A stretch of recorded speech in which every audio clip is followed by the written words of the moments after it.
बटा 16 होल की पावर है -3/4। तो देखें जब माइनस पावर में हो तो आप इसको जमा कैसे कर सकते हैं, उसका तरीकाकार यही है कि देखें जो अंदर रकम है उसको आप उल्टा कर लिख दें। तो 16/81 लिख दें तो पावर इसकी जो हो जाएगी माइनस थी वो जमा में तब्दील हो गई। अब 3/4 और इसके बाद अब इसकी तज्ज़ी कर लें। 16 की तज्ज़ी की हमने तो हमारे पास 2 की पावर 4 आ रहा है। और इसी तरीके से हम देखें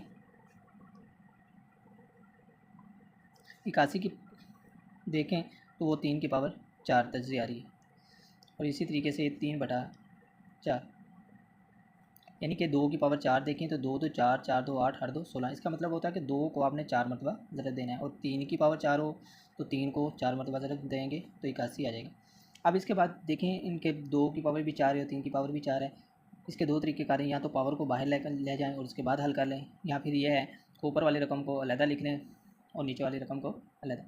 कि 2 की पावर 4, ये देखें ये भी पावर है और ये भी 2 की पावर है, तो इनको हम आपस में ज़रब दे सकते हैं, 3/4 आ जाएगा। और इसी तरीके से बटे में लिख लें तो 3 की पावर 4 ज़रब 3/4 आ जाएगा। यानी कि हमने क्या किया, जो ताकतें थी इनका अलग-अलग जो ये 3/4 है, यानी इसको भी जो शुमार कनिंदा उसको भी अलग लिख रहा हूँ, इसको अलग।